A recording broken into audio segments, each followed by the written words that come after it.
भारत की राजनीति में नई राजनीति और तथाकथित रूप से शुचिता के स्वयंभू अलंबरदार पार्टी का रंग अब एक के बाद एक तथ्यों के सामने आने के बाद उतरता चला जा रहा है।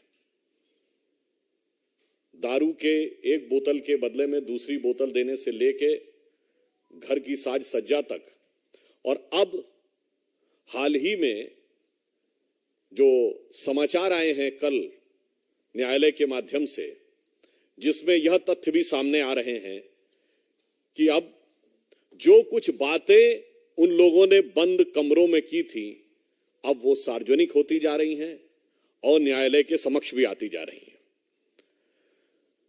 यह बात अब प्रामाणिक रूप से सामने आ रही है कि पूर्व उप मुख्यमंत्री सिसोदिया जी के सचिव के अरविंद ने बताया था कि सीएम की उपस्थिति में विधिवत यह निर्णय हुआ कि 2% से बढ़ाकर 12% किया जाएगा, जिसकी कोई भी आधिकारिक कारण अथवा कोई फैक्चुअल बेसिस अवेलेबल नहीं है।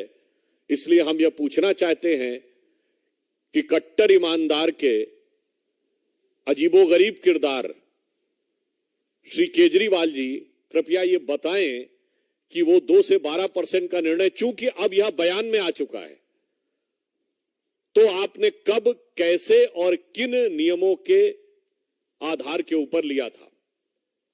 फिर इतना ही नहीं है, यह भी बात आई है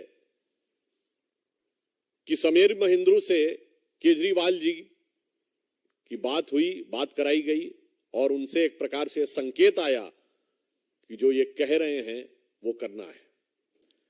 तो अब अगला प्रश्न दिल्ली की जनता ये पूछना चाहती है कि मान्यवर, ये बात किस आधार पे हुई और किस लिए आपने कहा किसी बाहरी व्यक्ति के लिए कि ये जो कह रहे हैं वो करना है। तीसरा बिंदु अभी आया कि दिनेश अरोड़ा के नाम से जो जानकारियां मीडिया में आई हैं कि आम आदमी पार्टी के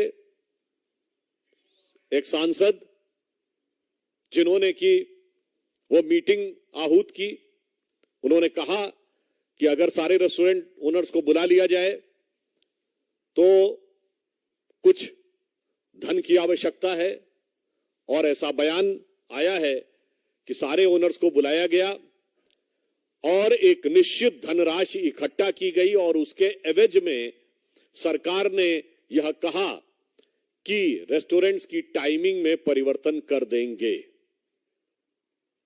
अब आप ये समझिए कि केजरीवाल जी और उनके संसदीय दल के नेता दोनों को यह जवाब देना चाहिए कि क्या टाइमिंग को बदलने का जो निर्णय हुआ था वो रेस्टोरेंट ओनर्स के लोगों के साथ किसी भी प्रकार की व्यावसायिक डील के तहत हुआ था।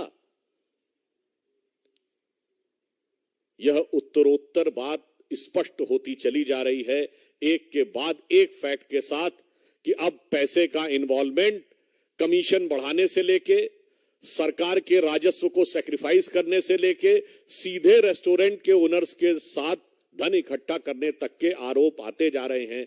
और इसके बाद भी आम आदमी पार्टी यदि यह कहे कि वो सबसे बड़े ईमानदार हैं और वो सच बोल रहे हैं, तो मुझे लगता है कि उनके ऊपर तो यही पंक्ति चरितार्थ होती है कि वो झूठ की पैरवी तो करता चला गया, वो झूठ की पैरवी तो करता चला गया, लेकिन बस उसका चेहरा उतरता चला गया।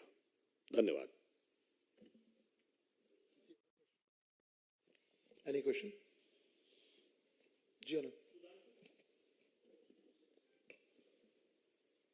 जी, आप बोल दो।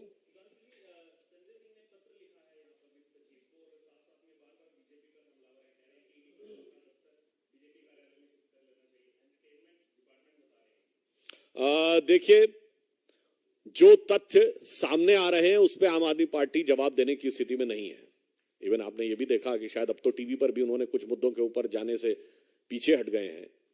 तो मुझे लगता है कि इस समय इस प्रकार के निरर्थक अनर्गल आरोप जिसको कि वो लगाने में ये वो आदतन लगाते हैं, फितरतन लगाते हैं, शरारतन लगाते हैं, इसके अलावा उनके पास अब कोई विकल्प नहीं बचा है। और वैसे भी कोई नई बात नहीं, आम आदमी पार्टी अनेक बार अनेक प्रमुख लोगों पे आरोप भी लगा चुकी है और माफी भी मांग चुकी है। तो मुझे नहीं लगता है कि जो उन्होंने कहा एंटरटेनमेंट की बात, आम आदमी पार्टी के किरदार को अब कोई गंभीरता से नहीं लेता है, बल्कि उनके अगर पूरे पिछले कुछ वर्षों के इतिहास को देखें तो उसमें अचंभित करने वाला एंटरटेनमेंट नजर आएगा।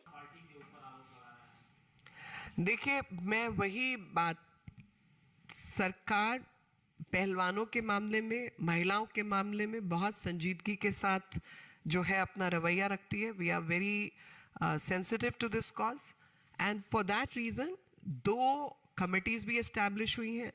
सुप्रीम कोर्ट के भी जो केस है सामने है और इन्वेस्टिगेशन भी चल रही है, FIR भी दर्ज हुई है। ये देश के नियमानुसार जो भी कुछ होना चाहिए वो हम कर रहे हैं। क्या होता है जब इस तरीके के लोग जो इन सब मामलों में फंसे हुए हैं, ED में फंसे हुए हैं, एक्साइज घोटाले में फंसे हुए हैं, 45 करोड़ के शीश महल में फंसे हुए हैं, जब ये लोग ऐसे धरनों पे पहुंचते हैं तो धरने की क्रेडिबिलिटी पर आंच आती है।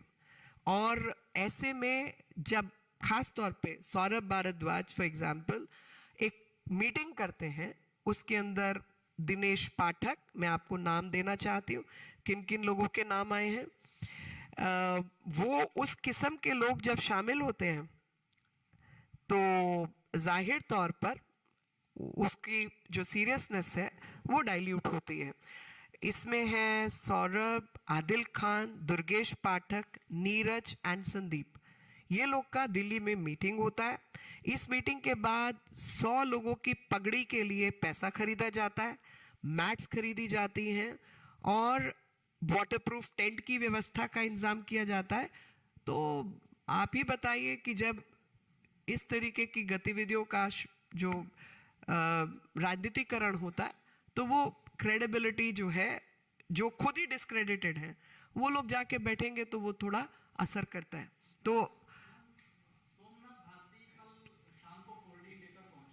जी जी, देखिए मैं तो वही बात है, सोमनाथ भारती अपनी बीवी के डोमेस्टिक वायलेंस के केस में इन्वॉल्व व्यक्ति हैं और तरीके के चीज़ों में भी उनके नाम हैं। तो ऐसे लोग जब भ्रष्टाचार का जवाब देने की बजाय वहाँ पहुँचते हैं, जब कार्रवाई हो रही है, मामला कोर्ट में पड़ा हुआ है, तो जो खुद ही डिस्क्रेडिटेड है, मैं इसमें और क्या कह सकती हूँ।